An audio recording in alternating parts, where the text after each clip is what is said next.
E já que estamos a falar do Alan, sim, quis experimentar o Alan na 8, mas ao mesmo tempo, como é que eu posso pedir dele um empenho na 8 ou desempenho na 8 quando o treinador nos últimos jogos o pôs na ponta direita ou ponta esquerda, entende? Aí, ó.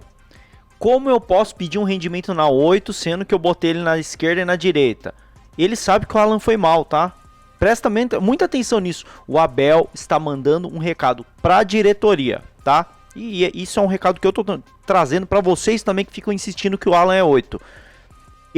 Quando ele fala, como eu posso pedir rendimento para ele se eu botei outro? É porque ele sabe que não teve rendimento. Mas agora segue o baile. Metê-lo aqui a 8 para ver o que é que ele nos podia dar, mas eu tenho... Meti ele aqui a 8 para ver o que ele podia dar. Ou seja, o Abel não enxerga ele como camisa 8, porque ele não é. Mas vamos testar, né? Já que todo mundo fala que ele é volante, vamos testar. Entender que nos últimos, sei lá, no Mundial fez na ponta direita, né? um ponta armador e fez um Mundial espetacular nessa posição e hoje resolvi, em função também, indiretamente o treinador também passa mensagens, hoje também quis ver. Indiretamente o treinador passa mensagens, guarda essa frase, indiretamente o treinador passa mensagem. Qual que é a mensagem que ele quer passar? O Palmeiras só tem o Evangelista, não podia botar hoje, não tem outro. Teve que improvisar. Pra quem que ele tá mandando essa mensagem? É pra diretoria. Ele improvisou o Alan. É pra diretoria. E eu já vou trazer o porquê disso. E também, se você aí tá achando, não, mas o Alan foi bem. Calma aí que eu já vou trazer uma análise do Alan. Eu vou te convencer que a partida do Alan foi tenebrosa. Calma aí. O Alan nessa posição, se nos podia ajudar sem nós termos que ir ao mercado, mas não posso... Coloquei ele nessa posição para ver se ele podia me ajudar sem termos que ir ao mercado. Era um teste justamente para mostrar se o Palmeiras tem um camisa 8 ali ou se precisa ir no mercado. E ficou claro que não, né? Não ter intenção a isso, que até agora pus ponta direita, ponta esquerda, ponta direita, ponta esquerda, e o treinador hoje lembrou-se, ok, como ele já fez a volante, meti-o a 8. Mas deixa-me dizer, só para terminar... Depois de deixar muito claro que ele não gostou da partida do Alan, olha só o que ele vai falar. Eu não o tirei para ele estar a jogar mal. Até porque eu achava que ele era dos jogadores até mais agressivo e mais audaz. Eu não tirei porque ele estava jogando mal. Porque aí vão falar, ele estava jogando mal, foi por isso que o Abel tirou e estava jogando mal, né? E aí quando ele dá eu vi muita gente falando, não, o Abel falou que ele foi bem. Ele não falou que foi bem. Ele falou assim, eu não tirei porque ele estava mal. Até porque eu achava que ele era um dos que estava mais agressivo, a mais intensidade. Ele não falou que estava bem. Falou que a vontade do Alan estava boa. A vontade estava mesmo. Daí porque ele tinha amarelo. E só faltava ficarmos, como foi contra o Corinthians, com menos um jogador. E eu a tentar fazer gestão física e ter que jogar mais. E aí, beleza. Ele vai falar, estava com um a mais e tudo mais. Não queria ficar com um a menos e tudo mais. E aí, vocês pegam nas entrelinhas. Ele não falou que o Alan foi bem. Ele falou, eu não tirei porque ele tava mal.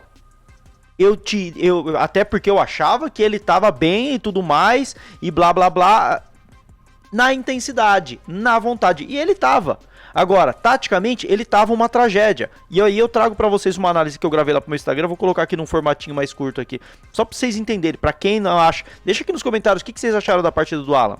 Se ligam na análise. Ah, o Alan foi bem como camisa 8. Gente, não foi, velho. Olha aqui, saída 4 do Palmeiras. M de primeiro volante, Maurício baixando pra ser o 8 e o Alan com comportamento de 10. Inclusive correndo pra frente. Ele tá como um segundo atacante. E a jogada só sai porque ele se posiciona como um 10. E aí ele faz uma jogada de meia. Saída 3 mais 1. Olha onde o Alan recebe essa bola, mano. Como ponta. Sendo que o espaço do camisa 8 tá ali. Vago. Fase de ataque. O M bem posicionado como 5. O Alan como um 8. Aí ele tá bem posicionado. No momento que o Felipe Anderson precisa do suporte, pro 8 ocupar esse espaço, fazer um 2 contra 1 e tabelar, o Alan não dá essa opção, afunda na área e se marca sozinho. Isso é comportamento de flecha e não de arco, como deveria ser um 8. Olha aqui onde ele recebe de novo, na ponta. Traz pra dentro e aciona o Flaco na posição que era pra ser dele. Ele entra dentro de uma zona de marcação, ao invés de dar a opção de passe. Saída 3 mais 2, aqui ele tá bem posicionado. O jogo inicia pela direita, o M dá a opção de superioridade numérica do Palmeiras. Isso pra bola rodar, mas no que o Mikael recebe essa bola, o Alan já vazou e se colocou no meio da marcação da zaga ao invés de dar a opção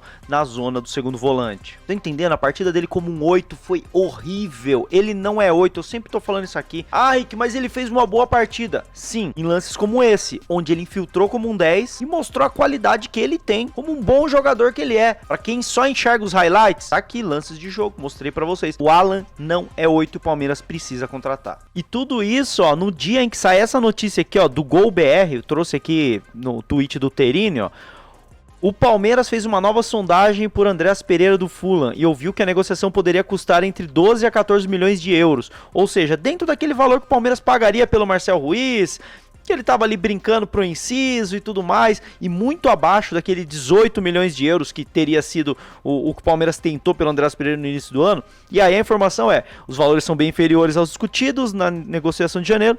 Apesar da reaproximação, o Verdão ainda não está convicto em reabrir a negociação e pode deixar o tema para a janela de janeiro. A diretoria ameaça trazer o 8 só em janeiro. E aí o que o Abel fez? Lembra o que ele falou? Que eu mandei pra vocês guardarem? A gente manda recados indiretos. Qual que é o recado indireto? A gente coloca o Alan como 8. Ele não funciona. Vocês acabaram de ver. Ah, mas o Abel não expôs ele na coletiva. Tá certo, o Abel protegeu o Alan na coletiva. Você acha que o Abel não vai pegar esse relatório? Que, pô, ele entende de futebol, ele enxerga o futebol. Ele vai mostrar pra diretoria e falar, ó, isso aqui foi uma tragédia, ele como 8. A gente não tem um 8, a gente só tem um evangelista. E aí vocês vão falar, mas... se tiver alguém ainda insistindo que ele fez uma boa partida, volto a repetir, futebol não é só highlights, futebol tem muita coisa além de finalização, de chute, tem muita coisa. Vocês como espectadores, como torcedores, têm direito de achar que é só isso, tá? Mas quem trabalha com futebol, quem é scout, quem é técnico, quem é de comissão técnica, quem é análise de desempenho, quem é analista de futebol como eu, a gente tem que perceber outras coisas além só dos highlights. Então eu trago com toda a humildade do mundo, eu entendo que vocês acham, muitos, que o Alan fez uma boa partida, que ele cabeceou a bola na trave, que ele correu, que ele driblou. Não era isso que ele tinha que fazer. Por isso que eu trouxe essa análise para mostrar para vocês que dentro da função de 8, ele foi uma tragédia. E o Abel traz isso para a diretoria. E aí na coletiva ele deixa muito claro: eu dou recados indiretos. É esse o recado indireto. Ele colocou o Alan de camisa 8, que todo mundo pede, a torcida toda pede, fala que o Alan é um baita camisa 8, sendo que ele nunca foi camisa 8 na base. A maioria que fala isso não acompanhava a base do Palmeiras. Acompanhou 2 jogos dele como 8 na copinha e acha que ele era 8. Ele nunca foi 8.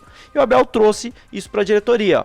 O meia tem contrato até 2026 com cláusula de renovação automática por mais 2 anos e segue avaliando o futuro. E aí, mano, a questão é a seguinte, pode ser o Andrés ou pode ser qualquer outro. A janela fecha daqui a 10 dias. E o Abel deu o recado indireto, mas muito direto, que eu tô traduzindo aqui pra vocês, caso não tenha ficado claro. Muito direto o recado do seu Abel. O Palmeiras precisa, mas assim, é urgente a contratação do camisa 8. Seja o Andrés ou seja alguém. O Palmeiras precisa, porque o Alan não é camisa 8. E ele foi testado ontem de propósito, pra ver se dava certo, e se não desse, pra mostrar pra diretoria que, ó, diretoria, acorda, irmão, a gente não tem 2 jogadores pra camisa 8, a gente só tem 1, e precisamos de um reserva, né, ou um cara pra chegar pra ser titular. Enfim, quero saber a opinião de vocês. Pra mim ficou muito claro isso, na hora que eu tava vendo o jogo, cara, eu fico inconformado com tanto de gente que tava falando que o Alan tava fazendo uma partida boa ontem, mas assim, eu volto a repetir, eu entendo vocês torcedores acharem isso, eu tô desfocado, né, vou focar no final do vídeo, já não adianta nada, né. Mas eu entendo vocês torcedores, vocês não estudam para entender de tática, da massa do jogo, só entendem dos highlights, e tudo bem, porque o torcedor é assim. Mas eu fiquei assustado com tanto de produtor de conteúdo, de jornalista, de comentarista. O Zinho, cara, o Zinho comentando na ESPN, fazendo a leitura errada do jogo. Eu fico assustado com isso. Por isso, a minha função aqui é trazer um pouco de sanidade na análise de futebol para vocês, porque é loucura o que a gente encontra por aí. Quero saber a opinião de vocês, deixa aqui nos comentários. Gostou desse vídeo? Deixa o hype, depois do like, hype, comentário, inscreve no canal Palmeiras, pega esse vídeo, manda nos seus grupos de palmeirense. Tamo junto e avante, palestra!